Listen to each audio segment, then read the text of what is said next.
The surf is up, and so is the Paskowitz family. And today, as every day, they're going surfing.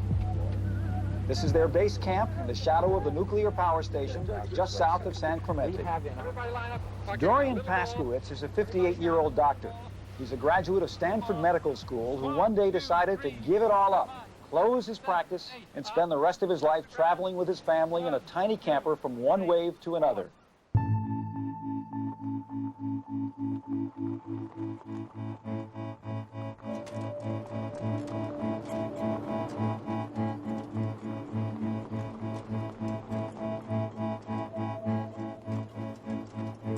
I can't even go back there because I must have done a lot of it in sleepwalking. I must have done a lot of it and blanked it out. For 10 years, I was either pregnant or breastfeeding without one day off. David was born in '59. I am what Gabriel was to God. Jonathan was born in '61. Beta male. Basically, lay back, watch the alpha male do everything, and then when he needs you most, at that one moment, that's when you kick his ass and basically take the prince's crown and move forward. Abraham, 62. I was the little lover. I was a soft one.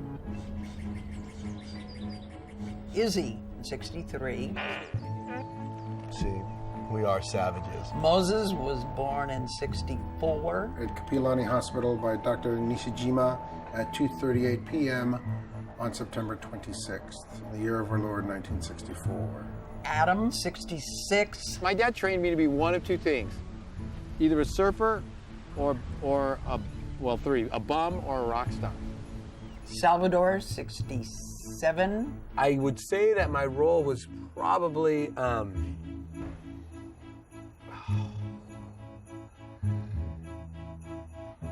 nerd. Nava, 69. I'm not a brother. I don't have a dick. And Joshua Ben in 74. I mean, we were born because Doc wanted to repopulate the world with Jews. That's fucking hardcore, man. I know it's like skinhead people like that. Throughout all of our lives together, we have been known as a very unusual family. We have been known as different.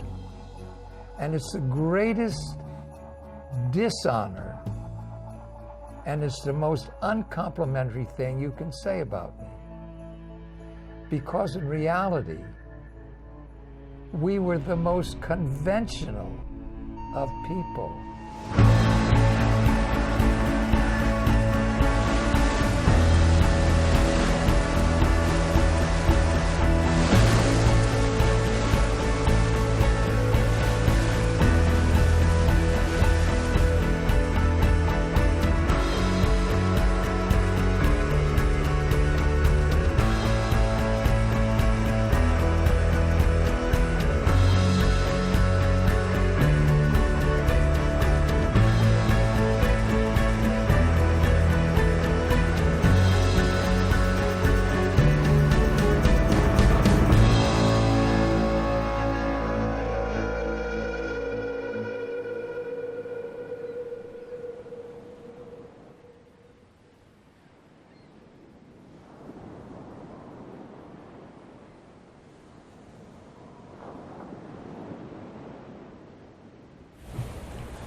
A sea wave is like all other waves, an energy.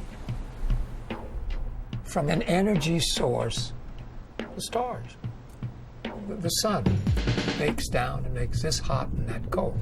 Makes that powerful, giant star over thousands of square miles. So in a way, that little wave has in it some of the wisdom of nature, of the universe. And then you capture it.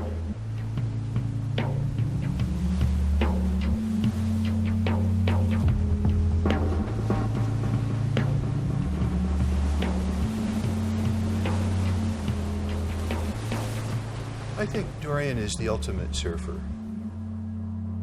Just the essence of the ride and the camaraderie and the culture that surrounds the wave is something that Dorian is spent his life adoring and trying to transmit to the world around him, both surfers and non-surfers. But he's seen as an extremist, and by some people as totally irrelevant, probably, and by myself and a few others as perhaps most relevant. The Paskowitz family is the most well-known family in surfing. Their vision is sharing their love of the ocean and how healing it can be. It's a really good message because it's all about having fun, and they're just such a big family, and they just bring so much love into the sport, and we get caught up because it's a living for us, but we're still having fun, especially on our off days. That's what they're doing every day.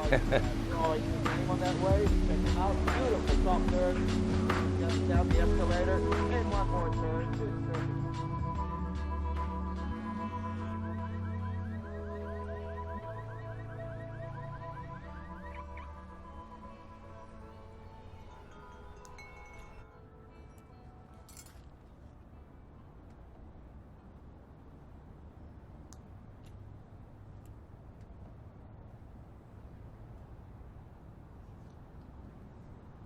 Baruch atah Adonai Eloheinu melech olam asher kiddushanu b'mitzvosav v'tzivonu laniach b'tefillin. Amen.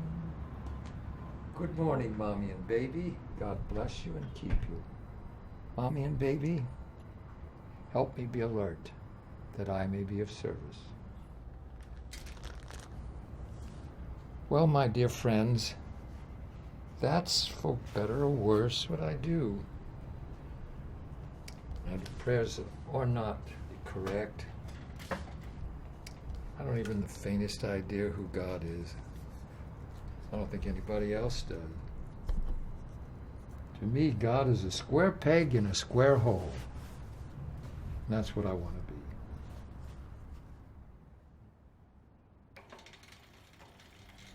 My name is Dorian Paskowitz. I'm one of the few dumb Jewish doctors that you will ever meet. I'm 84 years old, and I've got all kinds of things wrong with me. I have a little emphysema from 80 years of asthma. I have atrophy of the muscles of the leg. I have prostate trouble, bladder trouble, osteoarthritis of the spine, completely osteoarthritic hip, but I don't take any medicines, none at all. Instead, I'm trying to shift the things that I do to be extra moderate. In other words, I try to be as healthy as possible. And there is the key. Health is more than the mere absence of disease. It's the presence of a superior state of well-being, a pizzazz, a vitality that has to be worked for each and every day of your life. You cannot get it in a bottle or from Dr. Phil. It's got to be gotten through diet and exercise and rest and recreation and attitudes of mind, working all together every day of your life. And then, for young men can become supermen and old men can become older.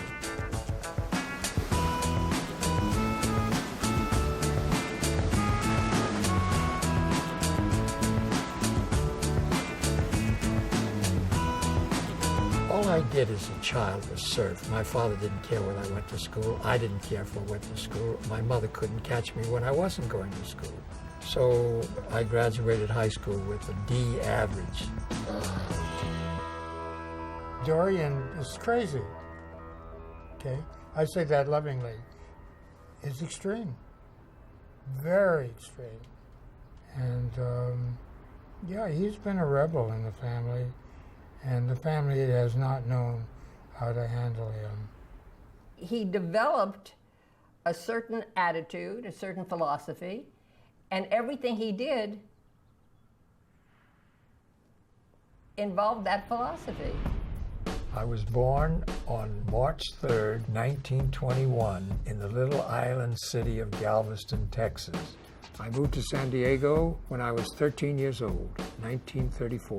First time I ever surfed was on a very strange surfboard under the tutelage of a deaf-mute lifeguard by the name of Leroy Colombo. This is Sano. My dad came over that hill 30-something, 39. He found this sloppy, mushy wave, and it became his swan song. There were maybe hundreds of surfers in the world at that time versus hundreds of thousands. Just by being one of that group, Dorian cast himself as a bohemian and an escapist and a romantic. Or You know what Dorian looked like when he was 17, 18, 20? Charles Atlas. My God, handsome, tan muscles, doing handstands on the beach. He was a lifeguard, yeah. You know, the girls would be drowning and being rescued. They wanted to be rescued by him. He wiggled his way into Stanford, got his MD there at an early age. I became a public health officer in the territory of Hawaii. The first time he came, he opened a small little practice right in the back of Dairy Queen, and he treated all the beach guys, you know, free of charges. Dorian took the Hippocratic Oath to heart.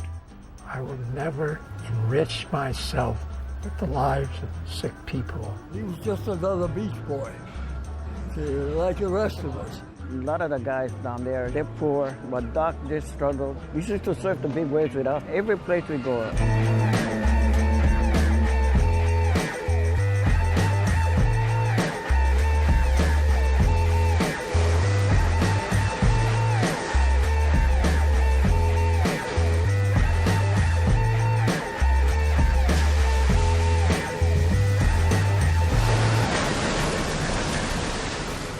First married to Elizabeth.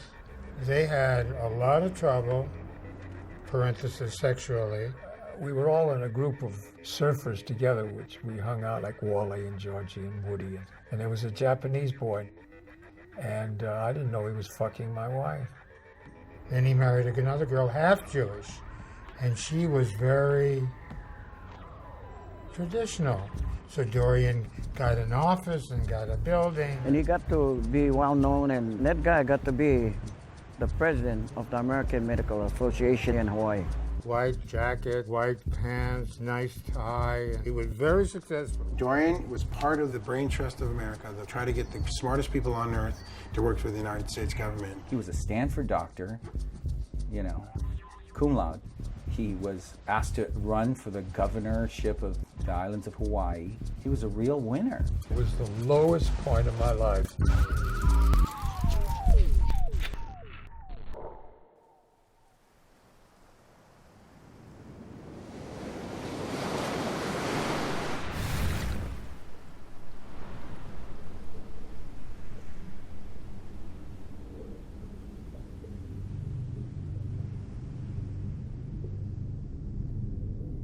You know what panic spells are?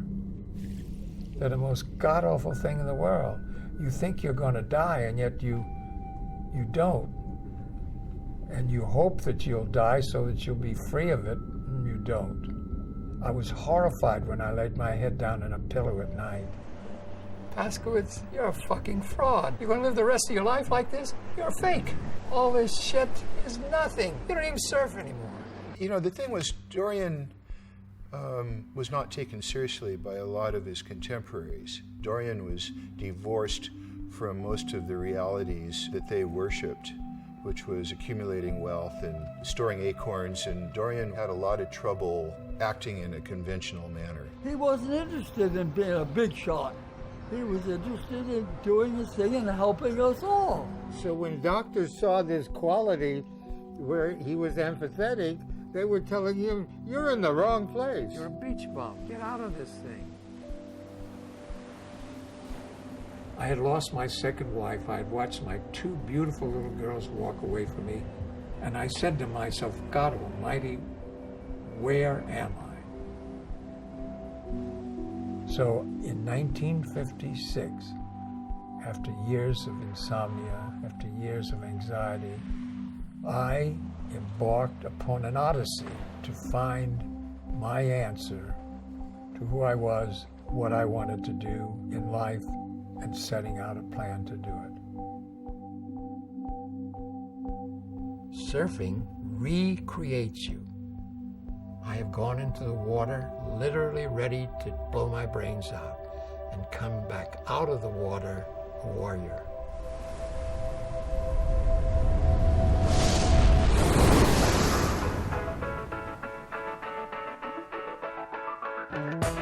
So I let my maid go, I let my apartment go, I let the guy that washed my car go, and I decided to take a trip to Israel. This is Dorian Paskowitz. When he came to Israel, it was something around 57. I went out into the desert, like Jesus of Nazareth or a lot of other screwballs. I lived like an animal. I got my food out of the sea. For 1 golden year, I was healthy. And so, I tried to become a paratrooper in the Army, and they laughed me out of the room. And I said, well, fuck them. So I'll go get my board and go surfing. Takes a surfboard, paddles out, catches a couple waves. All of the lifeguards came up to him. They all wanted to learn how to surf. He taught the real heroes of the Tel Aviv beach scene how to surf. Topsy, Dorian, and Shaul. I catch 3 waves. All of them here, they don't understand how I stand on this piece of wood, you know. And from this place, all the surfers grow.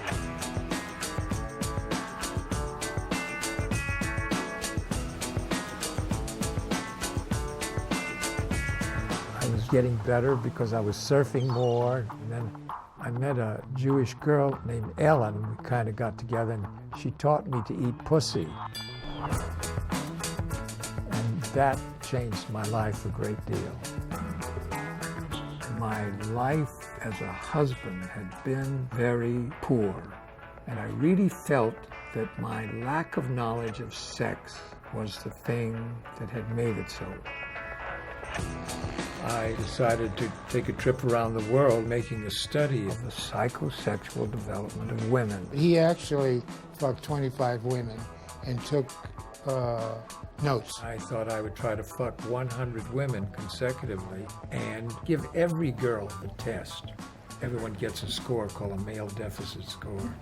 Daphne the Virgin was an 85. Ruchama Polak was a 78 at most. Carmela Goldberg was a 90.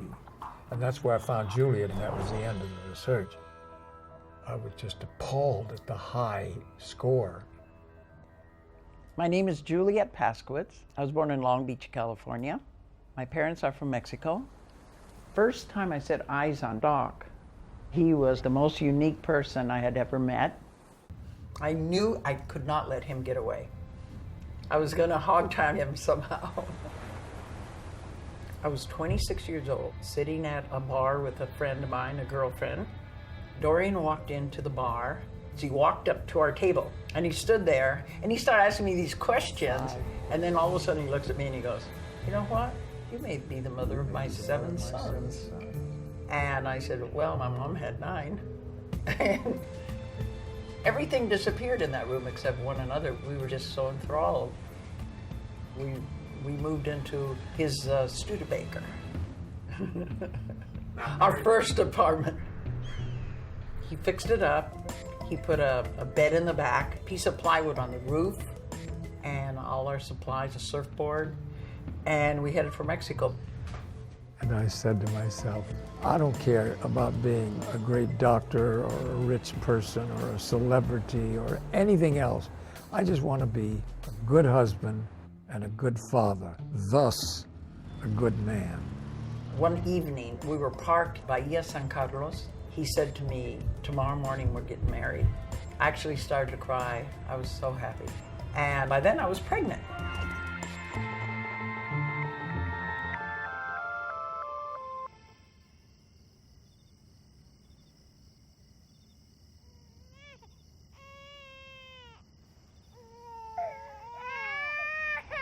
Nine children living in a 24-foot camper.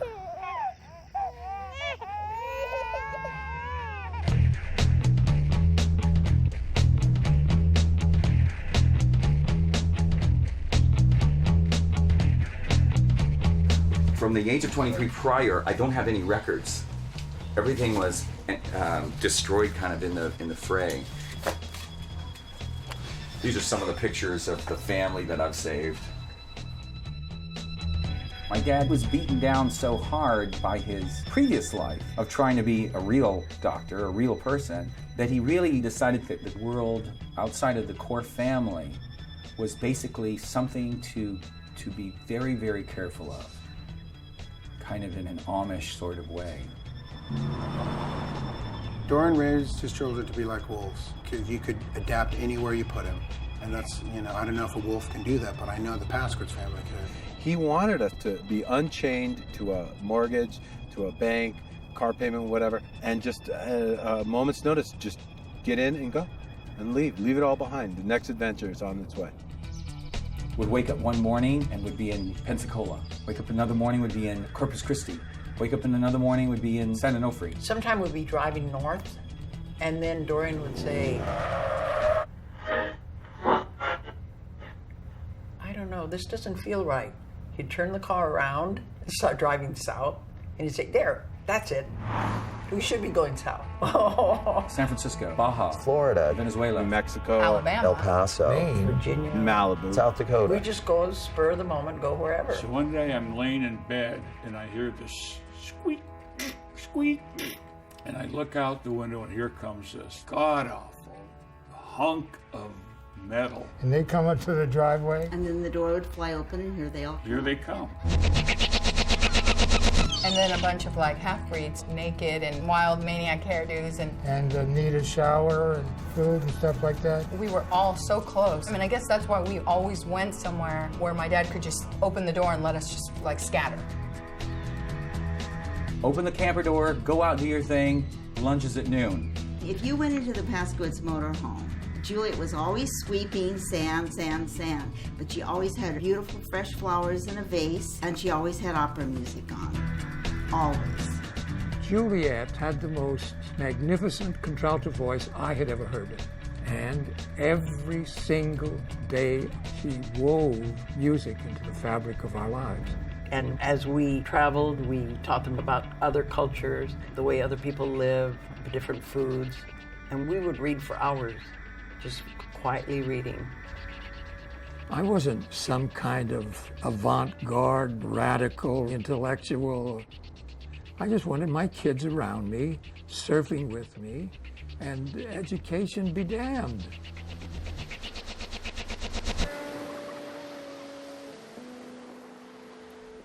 It sounds good to say we were one step ahead of the truant officer, but that didn't really happen. Because if you don't go into the system,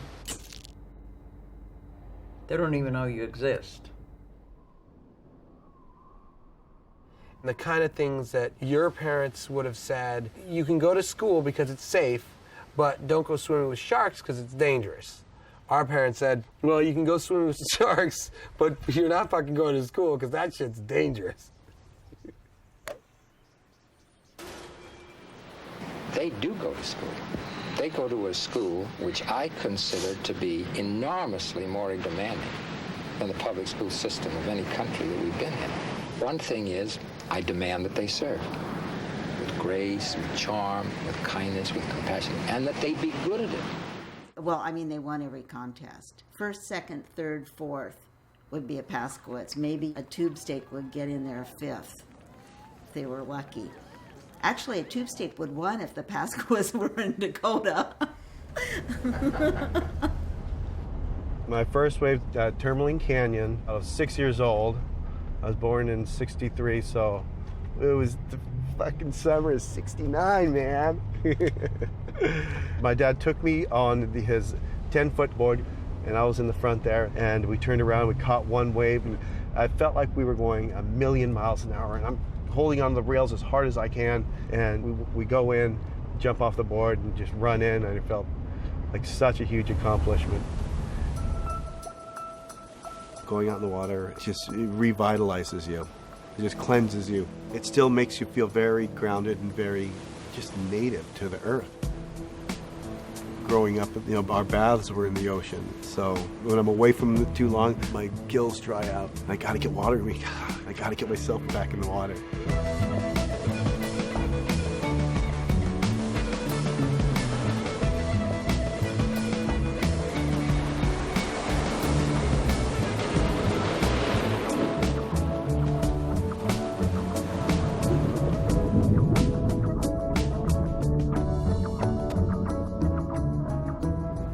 Don't you find a certain gracefulness in animals in the wild? Certain gracefulness in the jaguar, a certain gracefulness in the bird soaring, a certain gracefulness in the gazelle that leaps. I tell you, every wild animal has it. It's just something we've lost. It's not something that we can't have.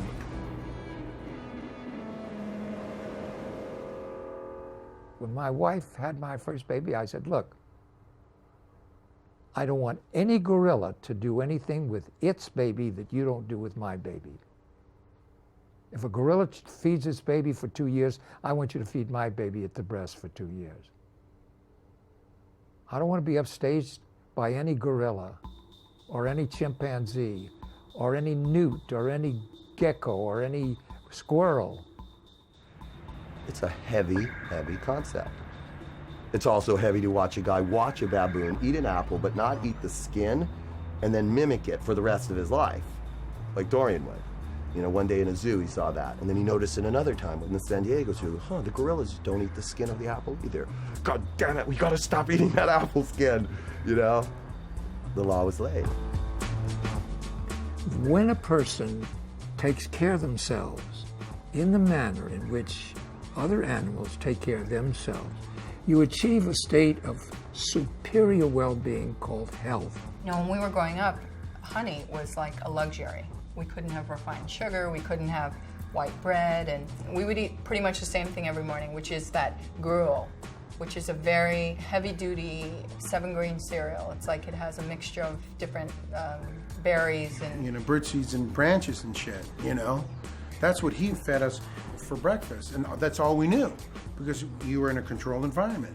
My mom would make a huge vat of it, and mostly we ate a lot of soups and we ate a lot of things that my mom was able to make. When we could stop to cook it. Somehow they always managed to feed these kids. She'd just dole it out like Oliver Twist.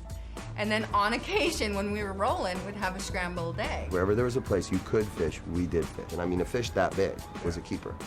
And only thing you should be left with are the 2 hard jowl bones that are too hard to chew or swallow, or even those would eat sometimes. So. Because like Abe would say, scrapey, scrapey. Yeah, Dorian showed me how to ingest protein one day when he took a whole fish and ate it. Head, eyeballs, bones, everything. Just ate it. And I was just looking at him, you know, in shock.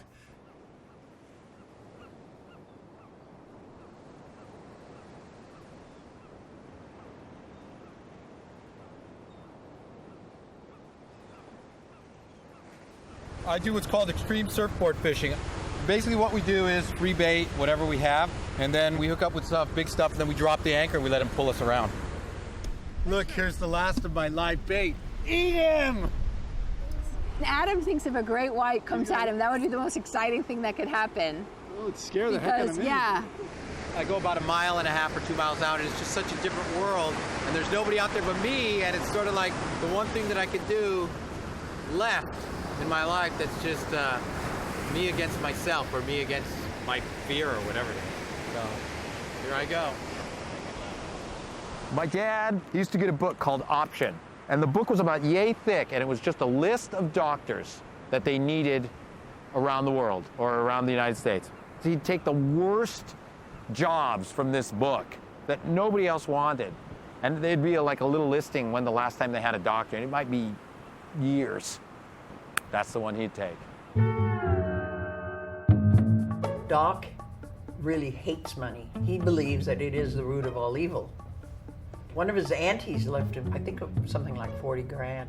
And he said, no, the way my life is together now, $40,000 would change it, and I don't want it to change. We live with difficulty, with hardships, with deprivations, all of which to us are the prices that we pay for the things we think to be elementally important.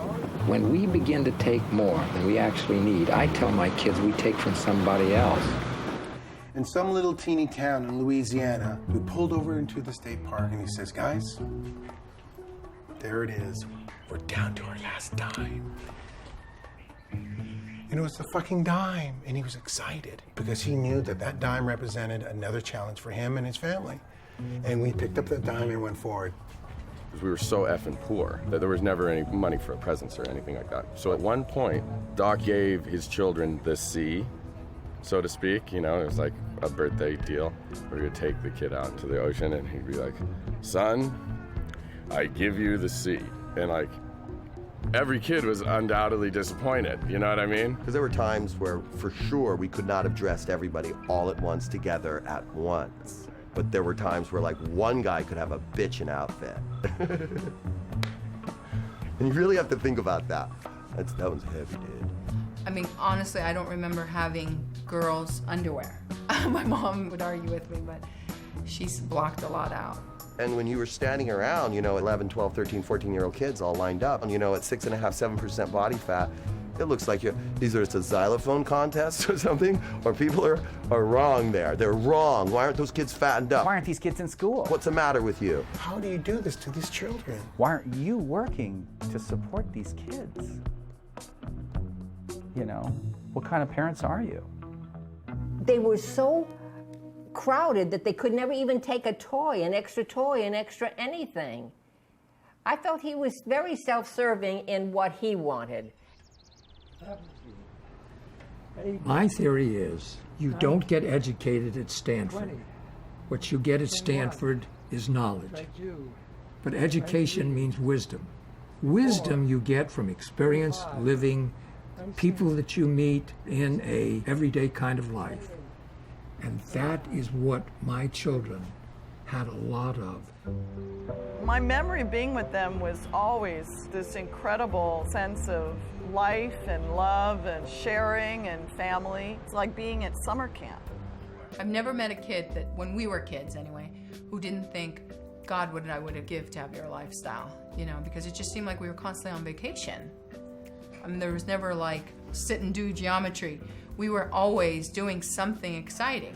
When most kids turn into teens and have to grow up, we never had to do that. It was infectious. In fact, a lot of kids essentially ran away from their own homes to come down every day and roll in the dirt with us.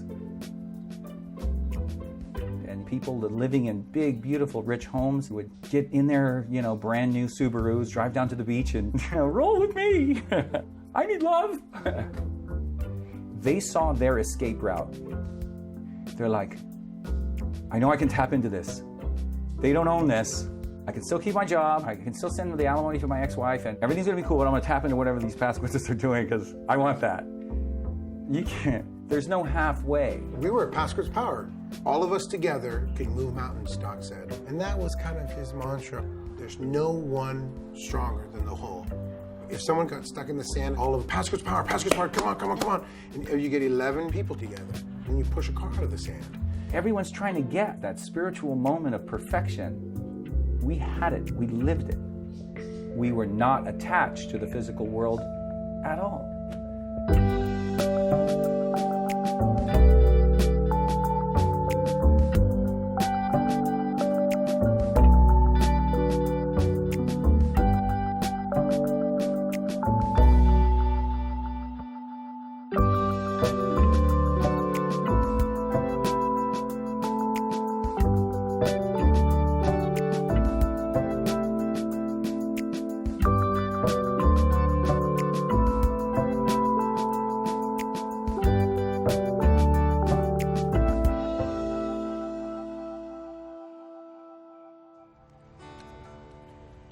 Was a waterman. His blood runs through my veins. He gave to me a love, the ocean and the rain. You see, I have a very funny philosophy about life. I love to have my kids around me. You know, they never went to school. So I said, how would you guys like a job this summer? You get a new surfboard at $1 a week, and you can surf as much as you want. I take it, they all said. So I said, you work for me. I knew there was some cat. No, really, you work for me. I gave him each $1. And That's how it started. In 1974, we opened up the surf camp in Southern California, and we had good food. No sugar allowed. No drugs, no smoking. There was the slogan that said, we live clean, we eat clean, and we surf clean. The surf camp's definitely a thing that we loved from an emotional standpoint because it was our lives. Our heart and soul and our whole life has been about taking people surfing. Getting the kids out there and getting them up and riding on waves and living the dream. John, this is you. Yeah, let's hear it for John Michael. Bend those knees, Big Jim. You gotta compress when you drop in. But we just don't accept defeat from our students, so therefore, you know, we have to take them physically and force them to surf. It's hard.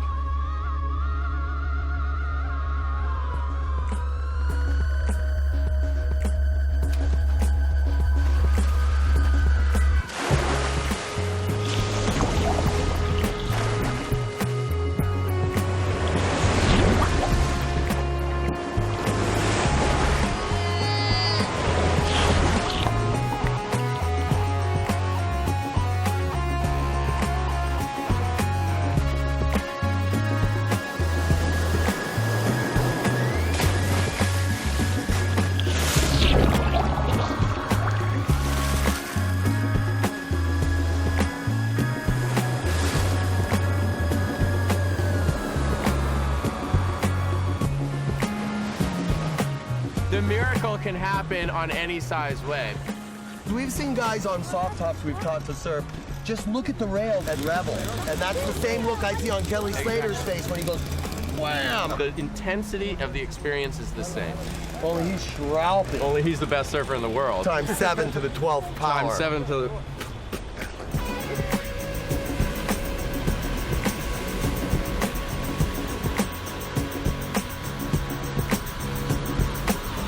It's been really cool to see something that we take for granted that we do every day, especially for shortboarders. That we go out and we want to do a bigger maneuver or ride a more critical wave to get that excitement again. And then you take this kid who's riding a wave for the first time in his life, and that one wave is so exciting to him, and it makes you appreciate riding anything a lot more.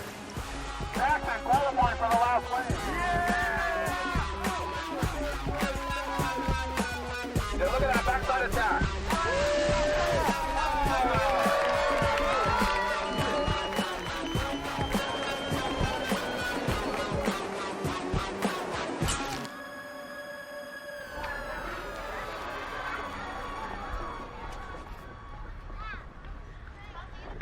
Okay, here we go. Max, can you keep an eye out for Bretter because he barfed on the way here? We live in Encino. I really feel like a fish out of water. It's a totally different lifestyle that I've chosen. And, you know, of course, there's a give and a take. And I guess that's part of being a parent. You have to sacrifice, but the traffic's so gnarly. To be on the 101, you have to, like, put yourself into these little daydreams and have flashbacks to Cabo. We were just, you know, naked, half naked most of the time. We were like weird monkeys in a small monkey cage, you know? See, we never had a rig like this. Our rig was half that size. That's a perfect example of a rig we never had. If we had a coat of arms, there would be a buttocks, an ass, shiny ass, because we had a rule in our house that when you go to the bathroom, you wash your asshole. And we all have scrupulously clean assholes, because when you live in a small area like that, you can't be dirty. So people could call us gypsies and all, but we were not dirty. 9 children living in a 24-foot camper. I think we had at least 2 or 3 different campers growing up. There was times when we'd get a new camper, but it was never a new camper, it was always a used rig. For us, we were just like puppies, you know, and there'd be like 3 or 4 people on that little lower bed thing, and then there'd be a couple guys on the side couch beds or whatever, and there'd be at least 2 or 3 on the floor. My mom and dad would be up above. Either I was on this weird board thing they made at their feet, or Joshy which definitely scarred me sexually because my mom and dad would do it every night, whether or not they could care less that we could hear. My dad, because he had failed with his relationships before my mom, came to my mom and said, look, I'm no longer ashamed that I have the kind of needs that a man has, and either those needs are fulfilled or there is not a marriage. Fucking to me is the word of God. God, whoever that is, has decided that the perpetuation of life in any species has to do with fucking. He could be on his deathbed and he would want to have sex. And I'll probably help him with that. And that was very, very disturbing for a kid to hear. It was just so disgusting to have to hear your parents, loud, weird copulation. I would have a technique when my dad and mom would go at it every single fucking night, where I would fold my inner ear, my lobe over that, and then fold this ear down, and then try to get a pillow over my head because it was right there in front of me, and they were not quiet. What happened with us is the same thing that happened with the Mongols in their tents. The parents fuck and the children laugh and giggle and think they're making fun. You want to hear something horrible? A child standing behind a door seeing the father beat the mother. One time I walked in, I'm there having sex on the kitchen floor, and Mommy's face was all sweaty, and I was probably 6 or 7 or something like that. And I go, Mom, are you okay? And she goes, of course, Daddy and I are making love. Big smile on her face. And then at the end of that, Juliet's end statement was, but when you play with, you're not married, you can't have babies, you're just a baby, so fingers only. We taught them about, what they should do when they get together with a girl. The thing I taught them was always be grateful if somebody will fuck you. You always say thank you very much, and when the next day you say hello, and you're not just wham bam, thank you. You have to be nice and respect the person that's giving you this gift. My dad was so frank and so upfront with me. I think I was 14 when he came to me and he said, when you're ready to do it, just let me know and I'll prescribe you the pill. And it was so disgusting to me that I was like, I'm never doing it. But in a way, I think he was right to do that because it makes it such less of a taboo. Right here in America, we are a bunch of weirdos. Our culture is going to pieces, and no one is saying, well, it's all because we're awful fuckers. And the more awful fuckers we become, the more pornographic, the more promiscuous, and the more prurient and X-rated we become. Cultures that are all fucked up about sex, about fucking, are the cultures that will decline, and in the process of their decline, they will cause wars.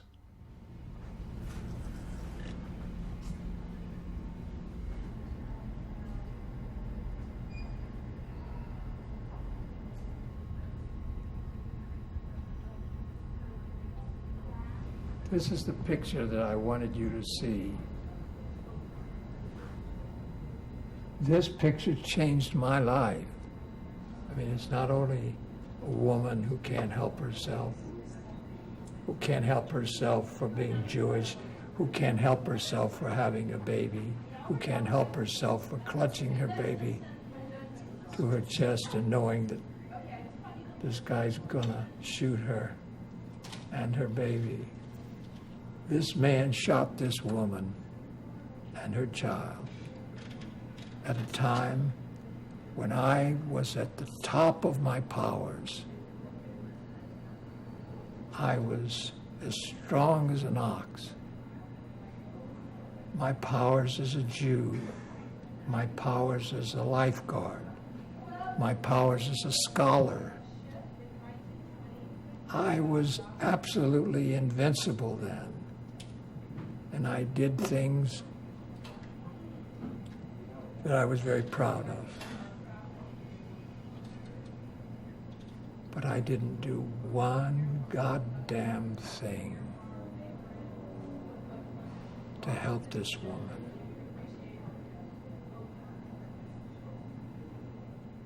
Doc feels the responsibility of being a Jew very, very deeply. We never went a Friday without lighting our candles. We would do our prayers and we would sing the Shema. We would be at one big round circle and we would all hold hands. I almost feel like we had a whole different brand of Judaism. We had like a Holocaust upbringing, like a survivor's children would have. I think he wants to kind of feel a bit of that misery and never ever forget it. Everything that we did growing up was the hard way. Everything. He always felt that if it was easy, then something was wrong.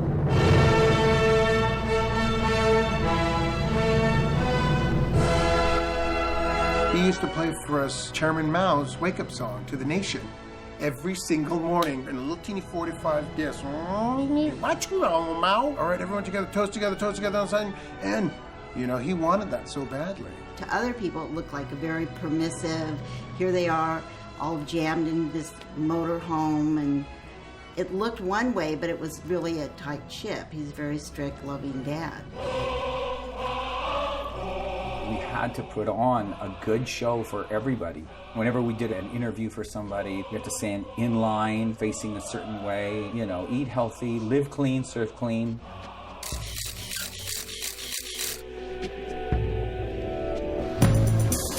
Physically, Dorian had us in such a tight diet. You know, I mean, it was like you're surfing every day and traveling up and down the coast, and you know, your dad's pushing you, and you just literally buckle down and fold yourself in half or do whatever it takes. Just the physical day and that routine. Like the amount of times I've fallen off of the top of our car with no one around, total silence, you know, maybe bleeding a little from my head, and I had to lie there, suck it up, and sneak back into the camper and not make a peep about it. And every one of my other brothers I know suffered personal pain religiously. I had a major surfing accident that almost cost my life. They were surfing in northern Mexico, and Moses was on a surfboard that had been broken in half, and he was like surfing on it, and it flipped. When I fell on the board, and it just went, a surfboard fin went 8.5 inches up my butt. Cut the colon in half. Little, you know, guts and whatever came out of me.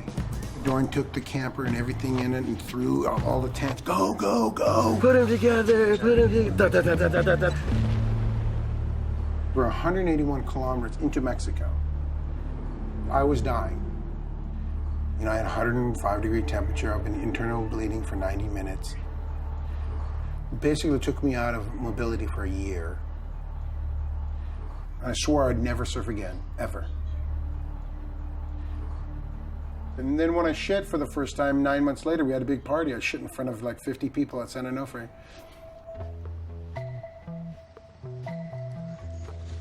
This is my little place where I work.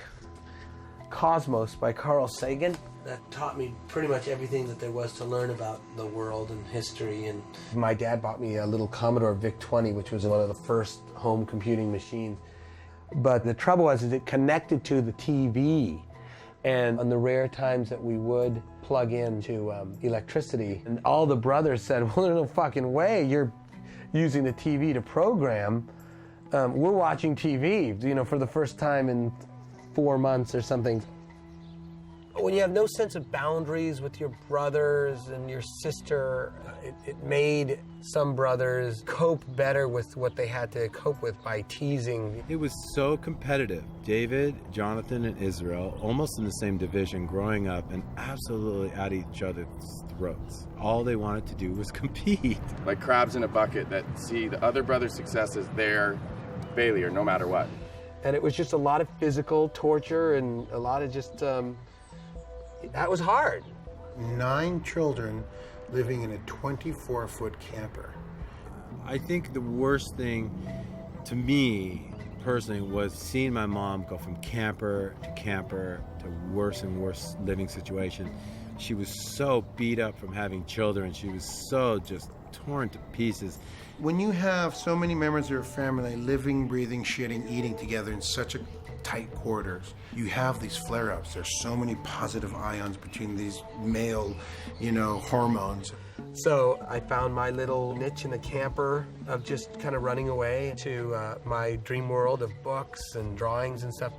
But what really pissed me off is that Dad was being sexually satisfied during my teenage years. And I was very sexually frustrated. And whether you want to consider sex even going to the prom, because that's kind of an extension of sex, or a date and kissing, I didn't get any. I guess sex was the thing that said to each one of us, wow, we better find a receptacle for this urge. And they certainly weren't at Pescadero, 1,500 miles away from the nearest, fast food joint.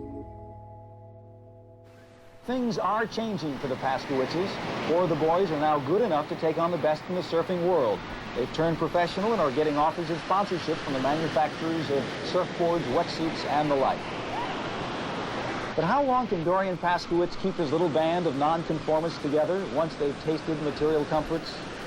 Once you get a whiff of the good life, per se, once you go over to your friend's house and you see that they have donuts for breakfast, it's hard to just say no. It's hard to, go back to the camper and eat 7-grain cereal. We would confront him on a daily basis. We'd say, this is fucked, I want to go to high school, but he was just unyielding for as long as he possibly could.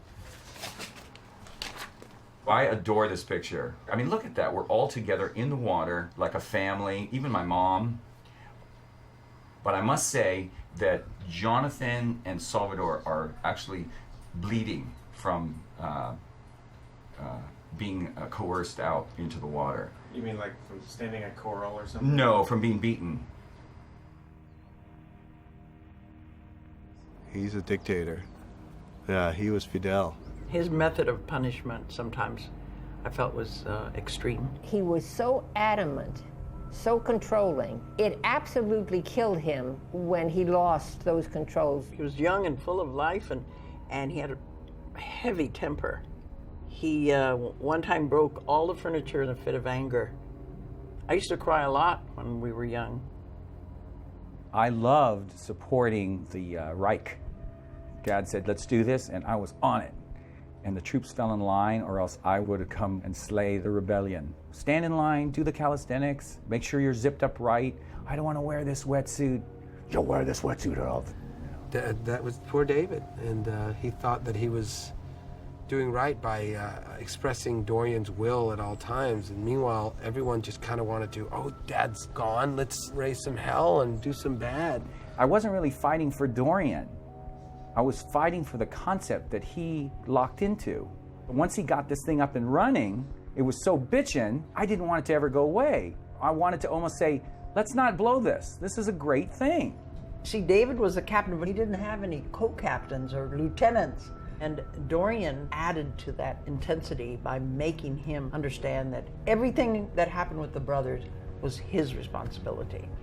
Jonathan threw mud, I think, in the bathrooms, or he lit a porta potty on fire, or he did something really bad. And here I was, sick-em, chasing Jonathan down the beach. Dorian following me, get him, you can get him. Threw him to the ground, and my dad stood over me, said, choke him. So I grabbed Jonathan by the throat, and I choked him until his nose began to bleed. And I realized, holy shit, I really am listening to this. What's next?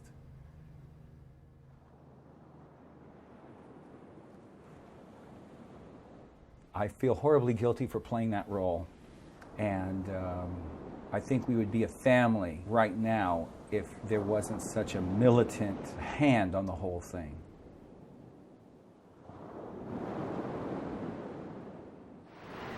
Jonathan, 18, has rebelled and left the family to live a more conventional life.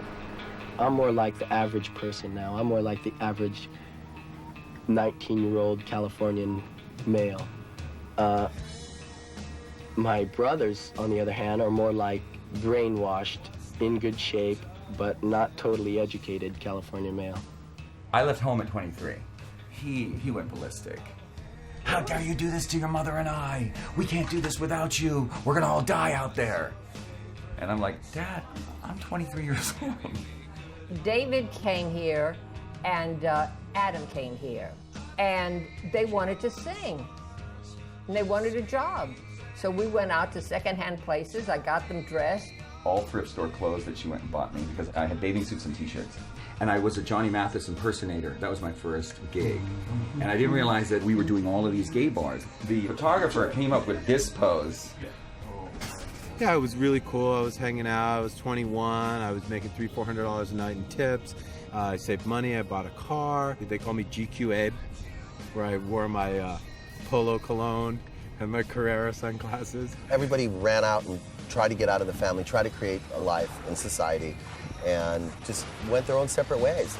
We had created 9 only children. We all wanted to be known. When I was doing this company, Black Flies, we got very popular very quickly, and I promoted a lot of bands. And Adam formed the band, and then he did this record deal, and Josh came in and did this scat on it, and bam, it went off. I mean, they blew up.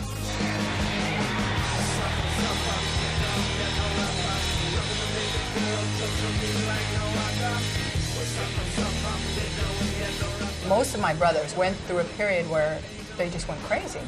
Everyone was a superstar. Everybody was the next surf champion. Everyone was the next model.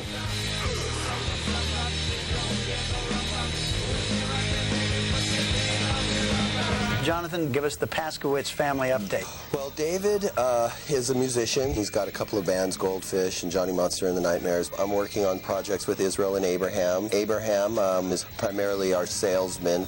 Moses works on the Sony lot for Party of 5. Adam and Joshua is in the top 40 right now, just opened for the Rolling Stones. And Nava just got married, and they're pregnant with their first son, Salvador, the graphic genius of the family, and he's been doing all the graphics and computer work for the Hurley company. But I tell you, you asked for the family update, and it's going to take a while with all of them. I was as quick as possible.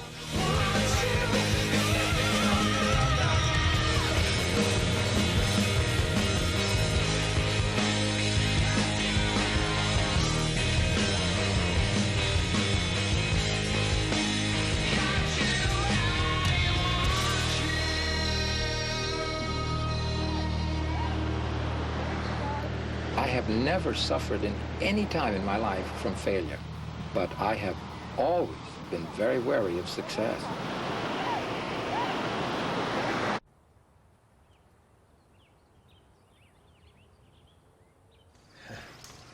This is Isaiah. He's telling me about his first week at school. Tell me about your first week at school. Come on, use your language. Tell me about your first week at school. Was it fun? Yes. What did you do in school? What did you do? Huh? What did you do? What did you learn? What did you learn? Reading. Reading? What else? What else?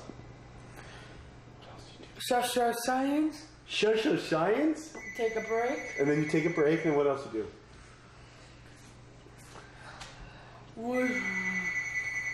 Oh no! We've been through a lot. He's 14 now. We have been through a lot. Nobody can imagine. Nobody in his family has been around Isaiah that much. In Israel, he literally ran away from it.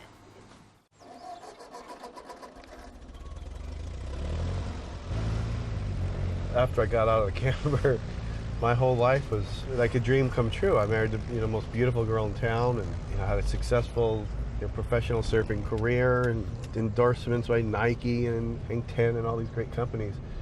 And I felt totally robbed that, if there was a God out there, he was a bad God. Forgive me, Isaiah. The nature of our business is just the endless party, so I definitely drank too much.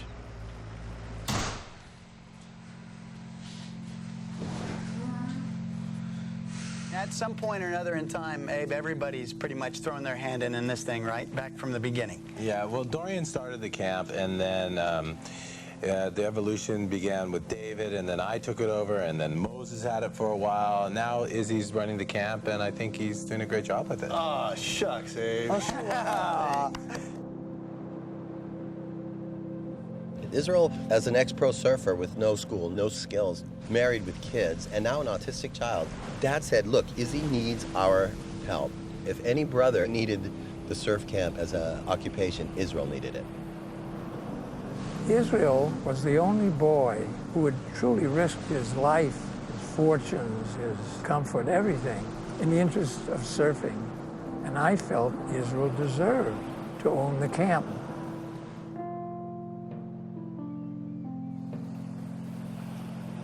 at the surf camp this year, it's pretty much just been Abraham, Israel, and I. And that's been cool, you know. We really would like to have more of the brothers come down, but, I mean, honestly, some of them can't even handle it. You know, they'll have coronaries because it's hard. And then other ones are too busy. And, obviously there are certain brothers we don't even want to be here, you know. What do you mean? Well, like David. We've actually been estranged from the family for almost 6 years. We've been separated from the surf camp due to financial reasons. I came back from New York and went back to the surf camp to work for the summer. And I find out that my family lost the concession at San Onofre, which means that the state no longer gives you the right to do business on public property. So I asked them about it, and they said, well, we've got lawyers involved, don't worry about it, we don't need your help. But when Abraham started talking about firebombing the ranger station, I knew they needed help. So I went with my friend Dave to the head of the park at the time. He said, well, we have 7 infractions that have accumulated to a dismissal. We're going to have to include Dave as a business partner because they will not have Paskowitz family back there without some sort of adult supervision. We came back to him with a business plan, with a marketing plan, with an employee doctrine, with a financial breakdown, with a sponsorship package intact, with everything he wanted to see, and we could hire the family back under our auspices. So I said, guys, I'm going to give you a big surprise. I want you to come down and visit me. We're going to have a meeting. I thought I was going to be the conquering hero. We all met him at this office, and we all went to the boardroom. Oh, the boardroom. The boardroom was amazing. It was a disaster. Portfolios out in front of everybody, and a little pin, for everyone. And we're like, dude, we're just surfers. What are you doing, bro? Guys, Dave and I have gotten the concession back. Here's David says, this is my partner, David Ron something. He's going to be the one that's going to make us all rich. They started crying and screaming, and Jonathan, almost got in a fist fight with the lawyer. And Joshua broke down and cried. Abraham's taking pictures of all the license plates. Israel said, I want to fight you. If we ever see these license plates again, we're going to stop and say hello. And he attacked, relentless. And then Moses actually picked up the phone, dialed 911. And that was it.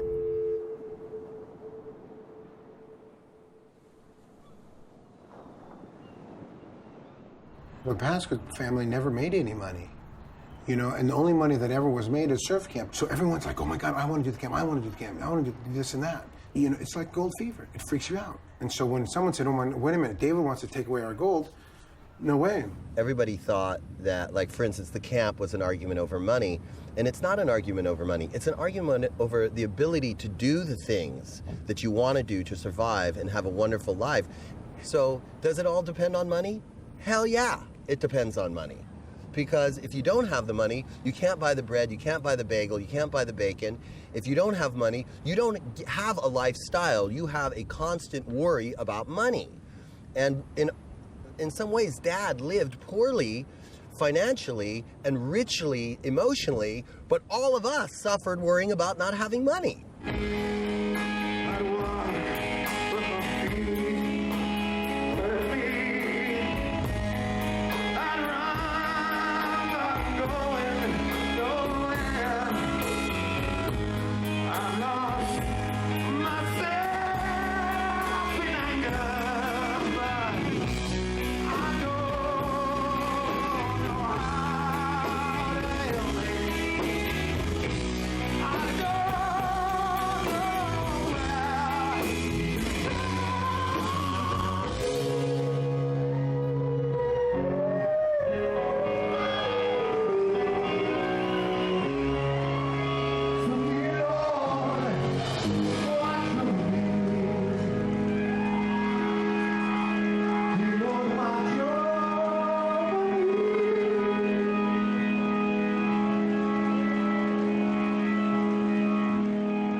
This is my 500th gig, probably, maybe more.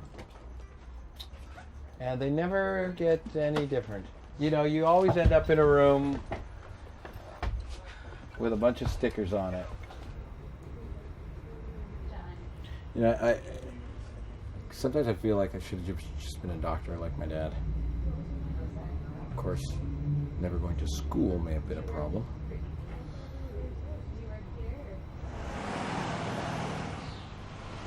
I'm at the Beachfire Bar and Grill. Nice grinds, good people, good food, good times. And they were nice enough to give me a job, basically.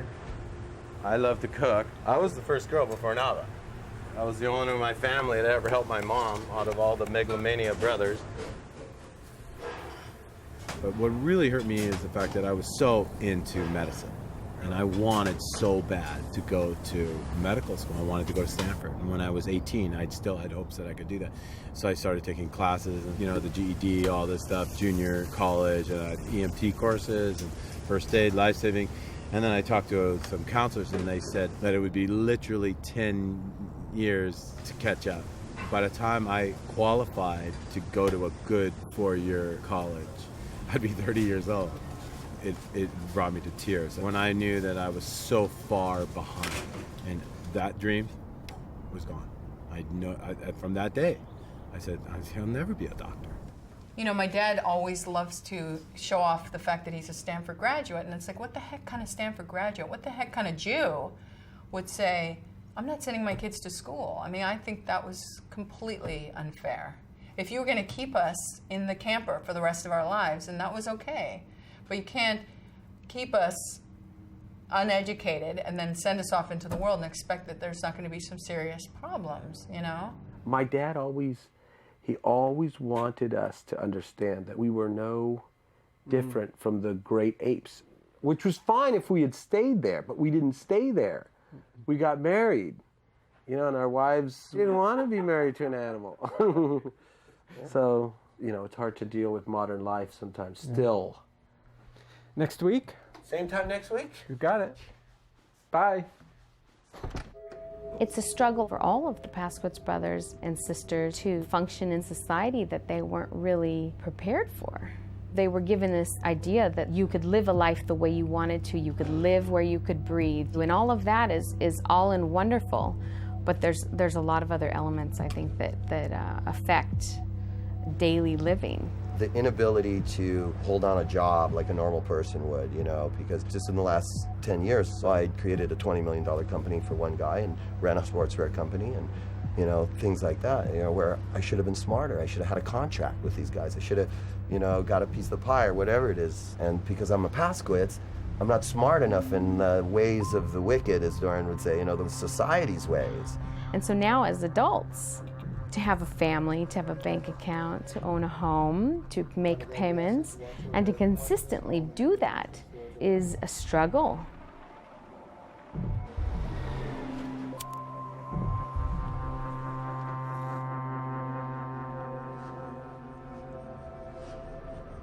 For anybody that thinks, well, those guys, the Paskowitzes, and they had a wonderful, you know, holistic experience in their lives and they should have kept it clean and burned pure like a candle God made with his own urine. Well, first of all, I could give a shit what people think. For sure, socially, we have all created vices for ourselves. Unfortunately, we are human.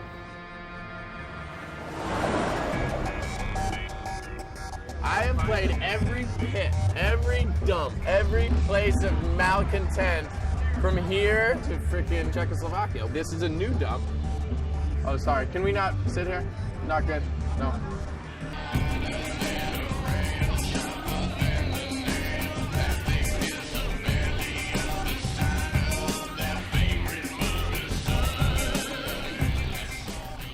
They're lazy. Not 1/10 of the people, the children of the earth, have the opportunity that my kids had.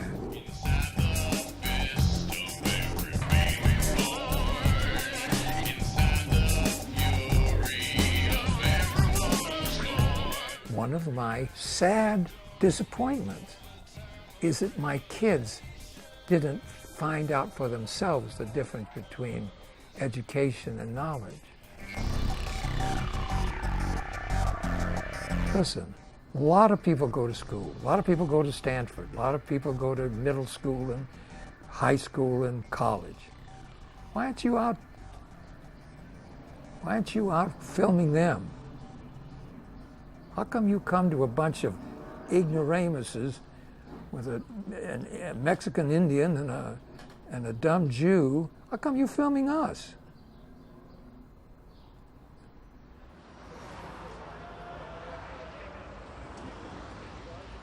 I wrote a song for my father that expressed my disappointment with the way he treated me, and I felt that I had put in my good time to be trusted and believed in. And so basically this song said that things won't get better until he's gone, because his will is too strong to let anyone else come out. Fail you, frail eyes, think you, but broken mind. Stop now and realize to whom you gave the prize. Now cry you must. Soon I live. You just, do you still pray to your face? I say you must go down. You go down.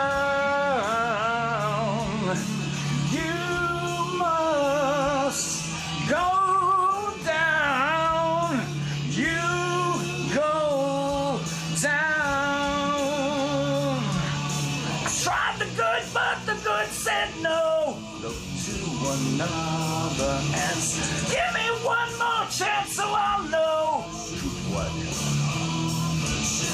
Look into my eyes, tell me what you see. Another soul in disaster. Devil takes another little part of me. God, do I know this master? I can't hear any more of that. Isn't that horrible? Did you ever hear that?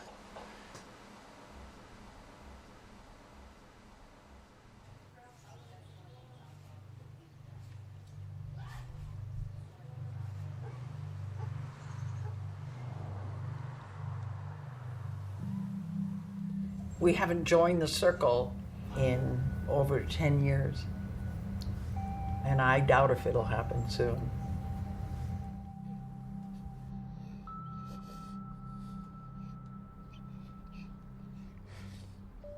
Dorian is a highly feeling instrument, highly, very sensitive, very intelligent. He's like a prophet. He feels these things differently than other people. I guess that's why he's so extreme, you know, marrying a certain kind of a wife, having a great number of children, introducing surfing to Israel, and so on and so on. But he's like a receptacle for the inspiring, terrible things of living.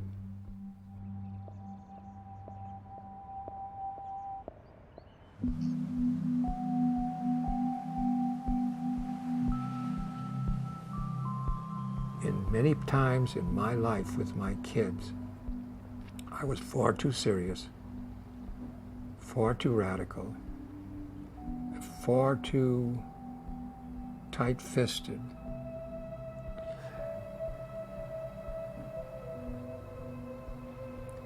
But that's just a way of saying I wasn't the man that I should have been. Because a real man, like a real woman, is capable of controlling himself before he controls his children.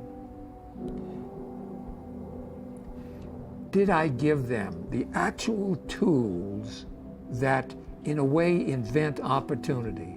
No, I did not. If you look at my father and insert him in any time in the history of humanity, he's a great human being. If you insert him in this small technological time, he hasn't done that much. He has no trappings of a comfortable existence. And 99% of people would want to be a part of the world that isn't just relating to survival. So, you know, you can say he's been nothing but a failure his whole life.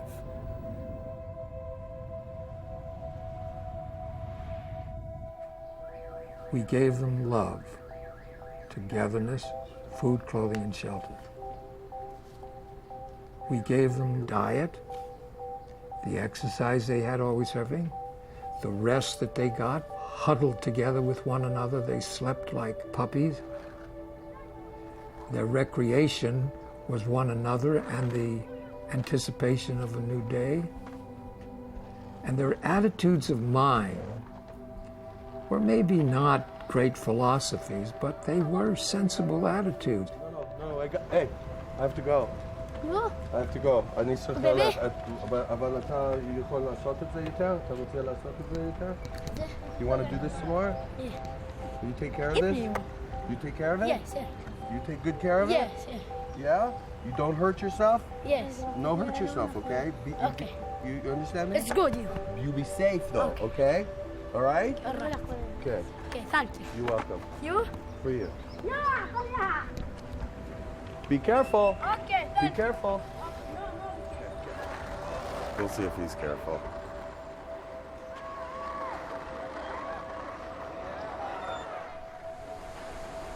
I read my dad's book, Surfing and Health, for the first time.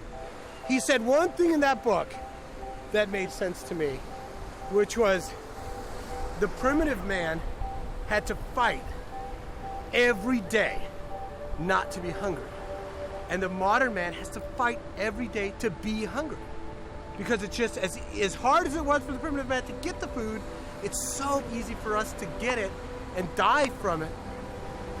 I got that. It made sense. Why wouldn't it be a struggle?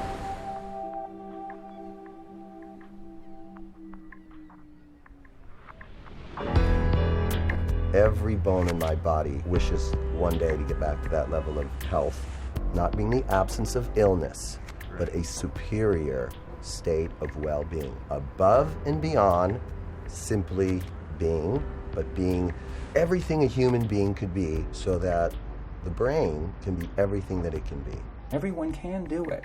There's only one Achilles heel to the whole thing, is that you've got to be honest about really wanting it. You have to really care. You have to know that every single thing you pick up has to be thought about. You can't just eat something without thought, which I think 100% of Americans do. We take the steak, start the frickin' Hummer.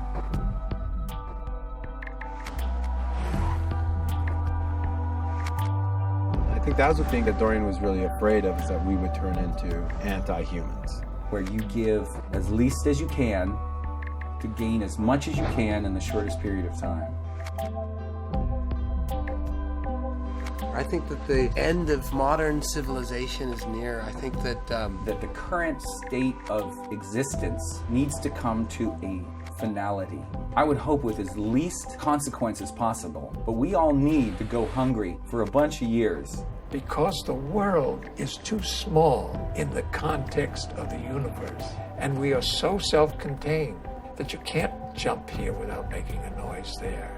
If we continue in our quest for power and comforts, and we keep constantly agreeing to that, we will be unrepentant, we will be unknowing, we will be ignorant of our own vulnerability, and one of these days someone's going to throw the switch.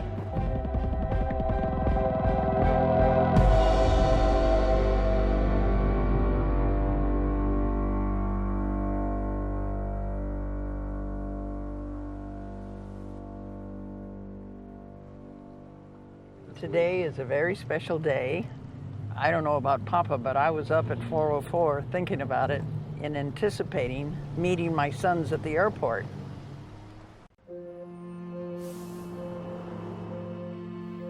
Hey guys, this is David. Just wanted to call and let you know that everything is 100% a go. We got our ticket. Hey David, Navi. I'm so bummed that we couldn't have flown out tonight. Salvador. First thing in the morning. Thanksgiving in Hawaii. Hopefully everything goes as wonderfully as we can expect. Bye-bye. We don't want to be on our asses when our children are coming.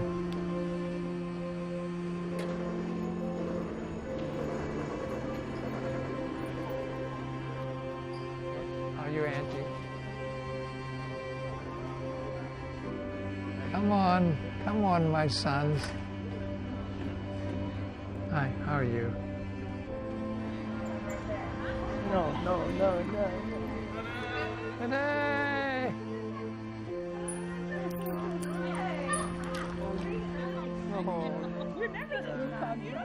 Salvido, you're getting thinner. I am. I'm trying so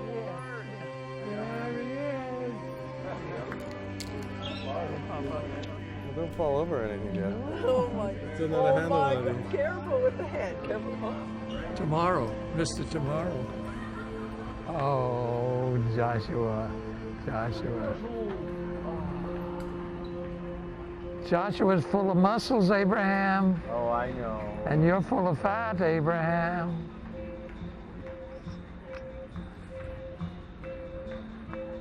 I'm a little bit cautious about my feeling because I really don't know what's going to happen. And I'm eternally optimistic. I think that somebody would go up to their big brother and say, "Brother, I'm so happy to see you," and just grab him, hug him. I'm very much looking forward to it. Whatever happens, I'm looking forward to it. I think there's a long way to go on certain aspects. Life's really short, though. Dave's parents are older. You know, who's to say what's going to happen tomorrow? We don't want to look back and have any regrets like, oh, we should have done that or what we should have said. But it doesn't matter what you dwell on, that sun's going to come up and go down tomorrow. And I want to try to instill in my brothers that, look, I'm fucking 41 years old now. And if you don't figure it out pretty soon, you're going to be 51 and 61. And then you can say, Jesus Christ, we let 20 years go by. At least we're going to let 7 years go by. Like, I'm just glad to be here with these guys, you know what I mean? It's like I've dealt with so many of my own personal losses that I realize even a flawed family that sticks together is better than no family at all. Moe, I'm gonna give David a big hug and a kiss right when I see him. How did you do it? Oh, here's Dorian DeVito. Hi, what's your name? Hi. You look good, dude. Thank you. All right. Let me just stare at you for a second. I knew him when he was an infant. And I think I've heard they had a second, but I was unaware that there was a third. We are 99% all together. We're just missing one guy in his family, and that would be Izzy. Oh, now nay kahala me kale hua he halele hua no ianaka no we. Oh, ka uno ia no ine yali ane ho yo te hiti mai. Ai hiki mai no oko, ai hiki puno me ke aloha. Aloha.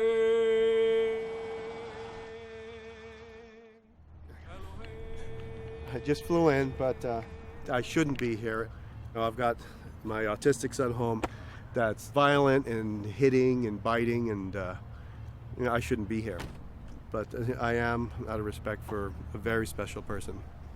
You know, my dad, who I love and respect and don't understand.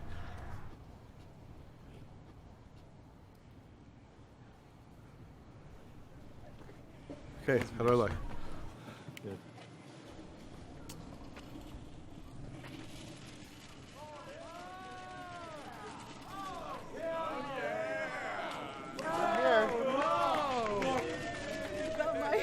My Leon. Hey, Mom. Happy to see you. Oh, it's so nice to see you. Thank You've got your little family here. Thank you, thank you, thank you. Oh, thank you. This is for you. Thank you so much. This is for You know, we'll be able to hold hands, close the circle.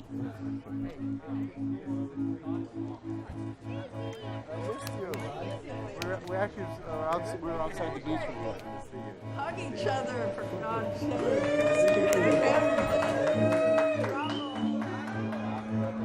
Imagine this. No, it was like bunches like sticking there. Unbelievable.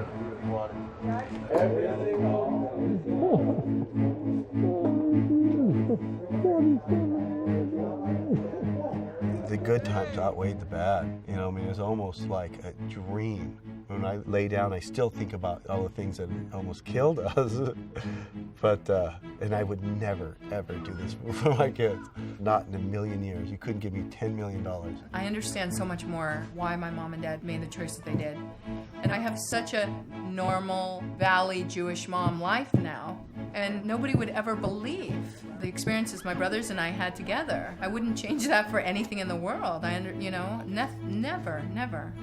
The only change that I will make is I will try to give my daughter Halo enough savvy about the world that she can be a part of it if she chooses to be, and if she wants to live the way that her grandpa lived, that she can do that too. Instead of a camper, I'm going to get myself a slow-moving shrimp kind of boat, and then just go as far as I can go for as long as I can go. And I intend to put my kids through what my dad put me through. I'm not sending them to school, and I'm going to keep the dream alive. I really, really long for that moment when I'm down at Punta Conejo, the car is stuck in the sand, we have no money, nothing to eat, but after the hunger goes away, and I'm paddling out to this 4-foot left. Nobody's out. Nobody knows where it is. And I'm all by myself, and I'm blazing. I'm going 100 miles an hour, and that's it. Done. At the end of the ride, I evaporate. I want it back. I want to be there again.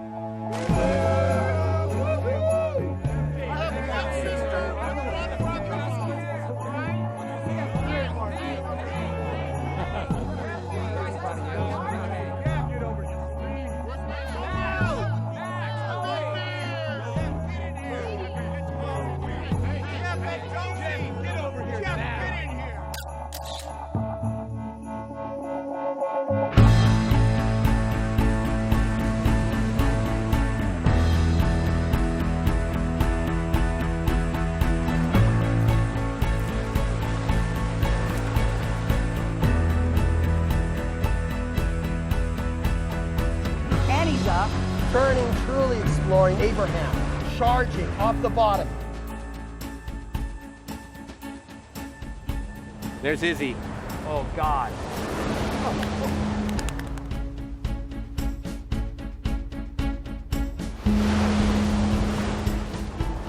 Smoke is dropping in. Large, formidable wave off the top. Flash trembling. I'm going to wait a little bit more till I see something that resembles something that's rideable. The thing is that I'm actually better than all of them. I haven't surfed for a year.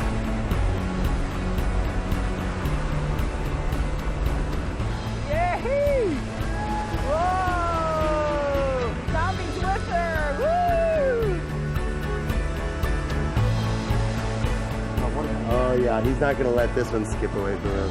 Oh no. And David backside charging with Abraham. David trying to scare him, Abraham quivering in terror. And Josh right there to greet them. Brothers united in the whitewater. Beautiful ride. Bravo. Enjoy your little children while they're little and just love them. Love them, love them, because they're going to grow very fast. It's easier to die when you have lived than it is to die when you haven't. So I say to all young people, go make memories, beautiful memories. When the time comes for you to go, you will not go alone.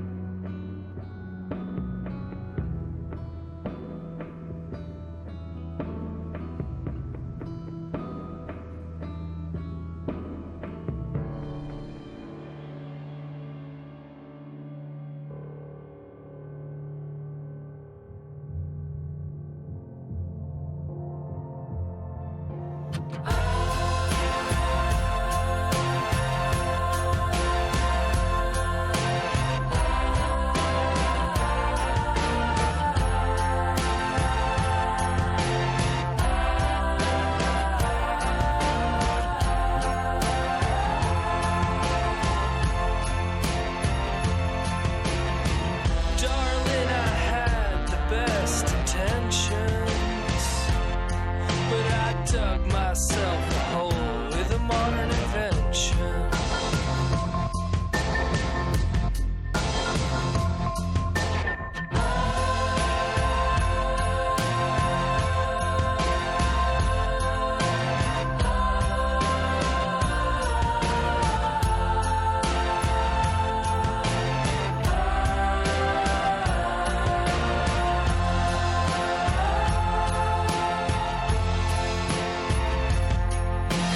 Baby, did I make you feel that you didn't have a mind to reconcile the truth in a troubled time?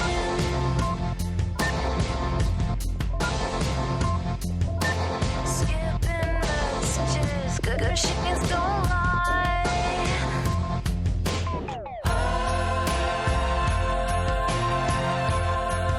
From here we roll on.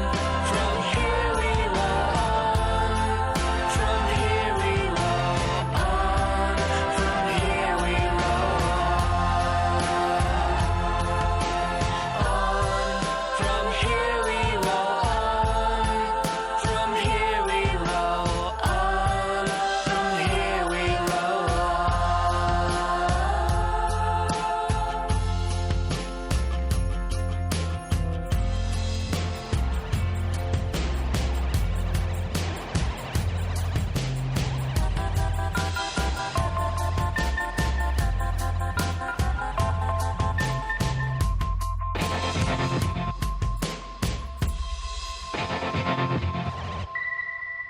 That would be a great way to die, to be eaten by a shark.